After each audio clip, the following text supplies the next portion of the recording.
¿cuál es la iglesia verdadera? Esta pregunta ha venido desde hace cientos de años. Es más, los críticos de la Biblia, ese es su mayor argumento. ¿Por qué hay tantas iglesias si aquí está un solo mensaje? Y Pablo nos va a tratar de responder, o nos responde a esta pregunta: ¿cuál es la iglesia verdadera?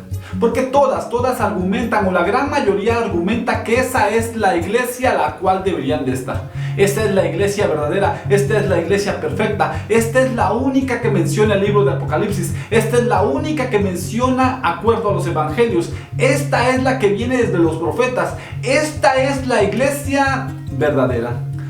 ¿Cuál sería la iglesia verdadera acuerdo a Pablo? Porque recordemos que el libro de Efesios, ese es el mayor tema. De aquí sacamos como las doctrinas universales. Efesios, como recordamos en el capítulo anterior, es una carta en la cual pareciera que no es directamente Efesios, sino que lo que hace es que esta carta se supone que se compartiría en todas las iglesias como una base de lo que sería la doctrina para esta iglesia o para esa ciudad. Porque lo que menciona Pablo es un estándar de lo que deberían de ser. Y entonces nos va a responder eso. ¿Cuál sería la iglesia verdadera? Además nos da un hermoso mensaje acerca de la cruz, de la salvación, que como aún muertos en nuestros pecados, Dios nos salvó. Y observa lo que me encanta de este mensaje es que menciona en el versículo, y lo vamos a leer, que aún estando dentro de nuestros pecados, Dios nos rescata. Esa es la maravilla del evangelio, esa es la maravilla de la misericordia, eso es lo hermoso de la gracia de Dios. Pero vamos a empezar a leer el capítulo 2 del libro a los Efesios, que trata de las doctrinas, que trata del diario vivir cristiano. Y antes de hacerlo, vamos a tener una oración. Gracias por este momento, gracias por tus bendiciones, Señor. Por favor, bendice tu palabra y bendice esta lectura. Te lo pedimos en el nombre de Jesús. Amén. Les invito a leer conmigo el libro de Efesios capítulo 2 y dice así: y Él os dio vida a vosotros cuando estabais muertos. Esta es como la entrada, ¿ok? En vuestros delitos y pecados. Desde aquí ya está el mensaje. En los cuales anduvisteis en otro tiempo, siguiendo la corriente de este mundo, conforme al príncipe de la potestad del aire, el espíritu que ahora opera en los hijos de desobediencia, entre los cuales también todos nosotros vivimos en otro tiempo en los deseos de nuestra carne, haciendo la voluntad de la carne y de los pensamientos, y éramos por naturaleza hijos de ira, lo mismo que los demás. Aquí comienza esto, lo que somos, nuestra naturaleza, pero continúa. Pero Dios, aquí está, pero Dios, que es rico en misericordia por su gran amor con que nos amó, aún estando nosotros muertos en pecados, nos dio vida juntamente con Cristo. Por gracia sois salvos. Esto lo pone entre paréntesis. Por gracia es como un recordatorio. No es por obras, no es porque te circuncidas, no es porque guardas esto, no es porque no comes aquello. Es por gracia sois salvos. Y juntamente con Él nos resucitó. Y asimismo nos hizo sentar en los lugares celestiales con Cristo Jesús, para mostrar en los siglos venideros las abundantes riquezas de su gracia en su bondad para con nosotros en Cristo Jesús. Porque por gracia sois salvos por medio de la fe, y esto no de vosotros, pues es don de Dios. Esto vamos a hablar ahorita, porque este es un hermoso argumento.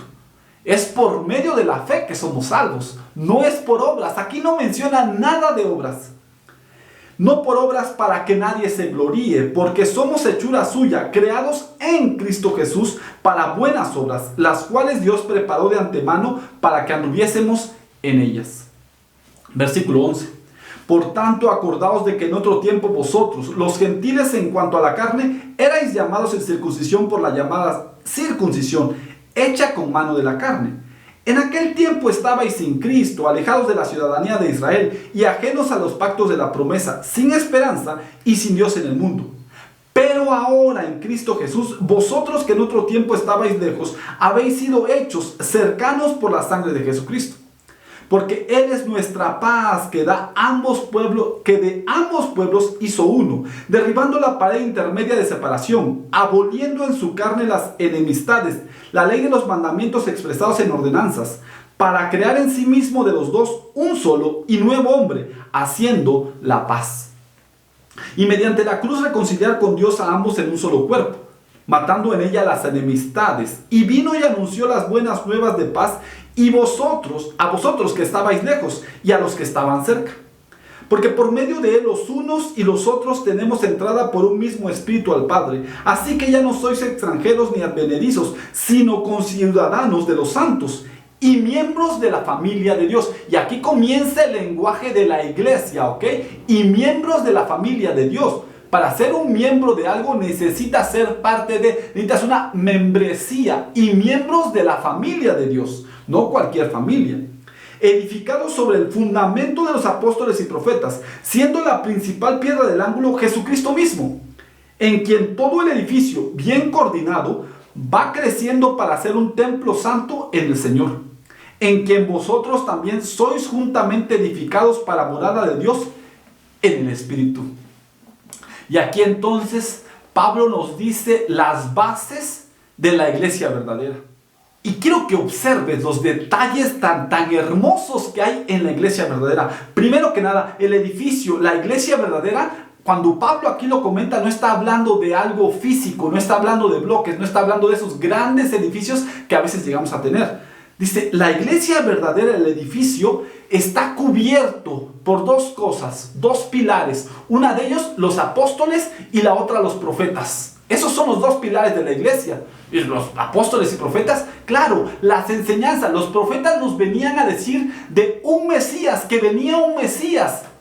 Y los apóstoles, los discípulos nos dijeron acerca de aquel Mesías, el Salvador del mundo. Esas son los pilares de la iglesia. Y observa cómo dentro de estos dos pilares están entonces los miembros de la familia de Dios.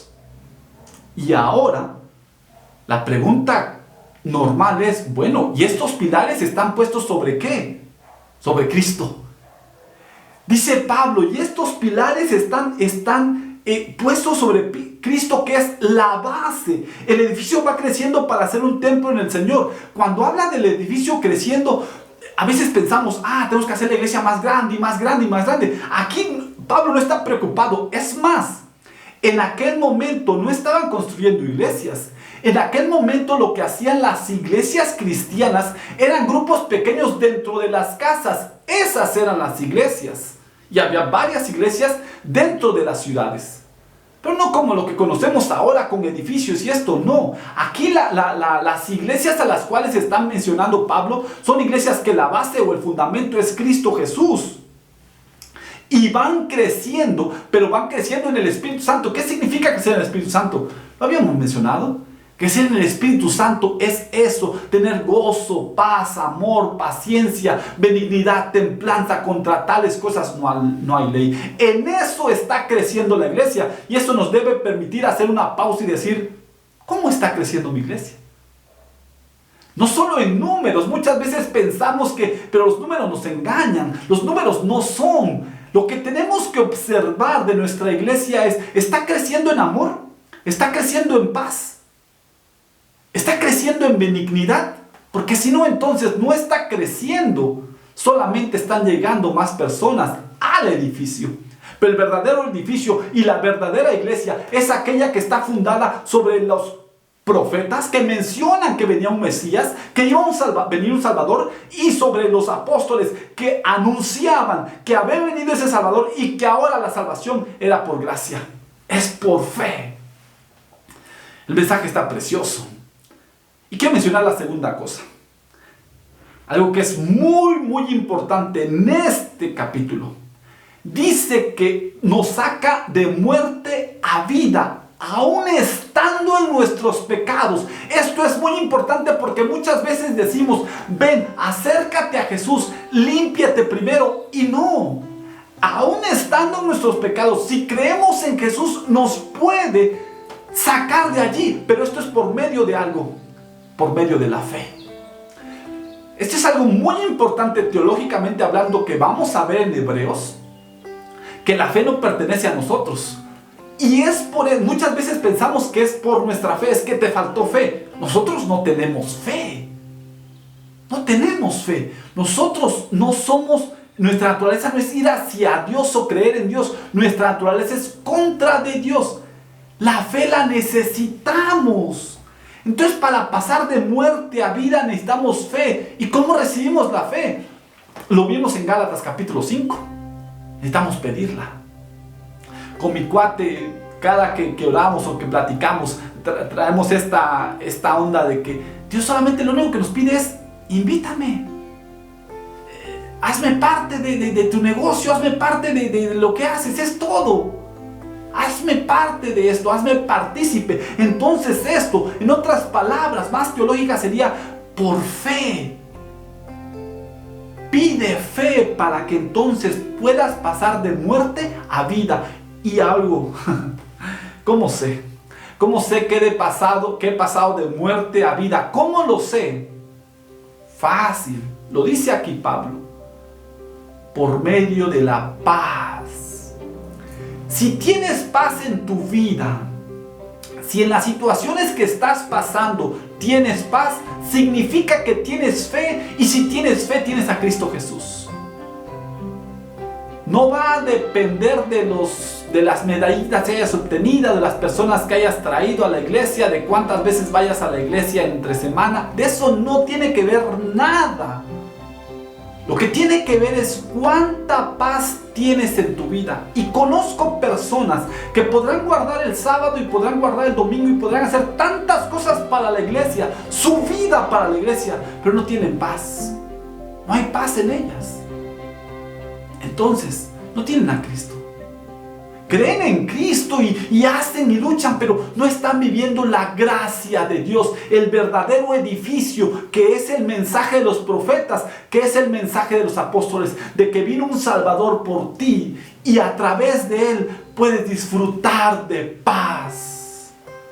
Y es así como sabes que estás en la verdadera iglesia, que estás viviendo por fe y que estás aceptando la muerte de Cristo Jesús en tu vida, para que tú tengas vida y vida en abundancia.